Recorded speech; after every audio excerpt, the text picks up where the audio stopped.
Hi అండి, అందరు బాగున్నారా? సో లాస్ట్ వీడియోలో మీకు క్రిప్టో కరెన్సీ అంటే ఏంటి కొన్ని విషయాలు చెప్పాను, అర్థమైంది అనుకుంటున్నాను. వీడియోలో మీకైతే ఇప్పుడు ట్రేడింగ్ అంటే ఏంటి, ట్రేడింగ్లో మనకి ప్రైవేట్ మెయినెట్ అంటే ఏంటి, P2P అంటే ఏంటి, అసలు ఎవరుంటారో అందులో, ఎలా జరుగుతుంది మనకి ఇప్పుడు మార్చ్లో P2P ఓటీసీలో P2P జరుగుతుంది, అసలు ఓటీసీ అంటే ఏంటి, ఇవన్నీ అయితే మాట్లాడాలనుకుంటున్నానండి. ట్రేడింగ్ అంటే ఏంటంటే మీకు తెలిసిందే, అంటే మనకి తక్కువ ధర ఉన్నప్పుడు కొనడము, కొంచెం లాభం పొందుతున్నామని తెలిసినప్పుడు అమ్మేయడము కదా. సో ఇది ఎక్స్చేంజ్లో చేసుకుంటాము, పీపుల్ టు పీపుల్ చేసుకోవచ్చు. And at the same time మీరు ఎక్స్చేంజ్లో కూడా, మార్కెట్లో కూడా, ప్రైవేట్ అండ్ పబ్లిక్ మెయినెట్లో కూడా చేసుకోవచ్చు. సో ట్రేడింగ్లో P2P చేస్తే ఏంటి యూజ్, అండ్ ఎక్స్చేంజ్లో చేస్తే ఏంటి, ఏ రెండిట్లో ఏది బెస్ట్ అని అనుకుంటే, ఫర్ ఎగ్జాంపుల్ మీరు బిట్ కాయిన్ ఒక 50 lakhs తీసుకుందాం అనుకున్నారు. సో 50 lakhs రిలేటెడ్ ఒక బిట్ కాయిన్ తీసుకుందాం అనుకున్నారు. మీరు ఎక్స్చేంజ్లోకి వెళ్తే 50 lakhs కన్నా ఎక్కువ అవ్వచ్చు, ఎందుకంటే ఎక్స్చేంజ్ అంటే ప్రైవేట్ దానికన్నా కూడా పబ్లిక్లో ఫ్లక్చువేషన్స్ ఉంటాయి రేట్ అనేది.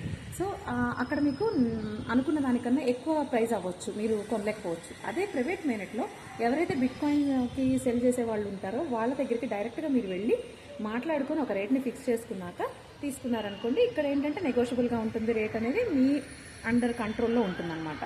సో అటు ఇటు మీరైతే బెనిఫిట్ పొందుతారు. మీకు అర్థమైంది ఇప్పుడు P2P అంటే పర్సన్ టు పర్సన్ ఎలా ఈజీగా చేసుకోవచ్చని. సో క్రిప్టోకి కూడా ఒక బ్లాక్ చైన్ టెక్నాలజీ అనేది ఉంటుంది.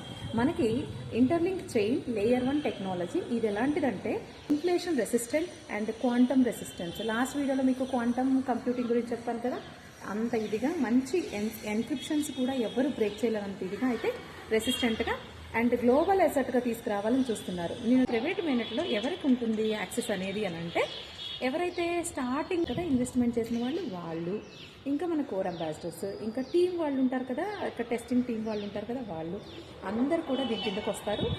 ఏదైనా ఈ ప్రైవేట్ మెయినెట్లో ఉన్న వాళ్ళకు కూడా కొన్ని యాక్సెస్, అంటే కొంతవరకే యాక్సెస్ ఉంటుంది. సో ఆ యాక్సెస్ లిమిట్లోనే ఉంటుంది. ఓకే, ఆ లిమిట్లోనే వాళ్ళు చేస్తారు. P2P తీసుకురావడానికి రీజన్ ఏంటి అని అంటే, మనకి కాయిన్ వాల్యూ అనేది డంప్ అవ్వకుండా ఉండడానికి. ఏదైనా ఒకటి చేస్తున్నప్పుడు ఫస్ట్ టెస్టింగ్ చేస్తారండి. టెస్టింగ్ చేయకుండా డైరెక్ట్గా పబ్లిక్లోకి తీసుకురారు. సో ఇది టెస్టింగ్ మెయినెట్ అన్నట్టు, ఇది ప్రైవేట్ మెయినెట్. అర్థమైంది కదా.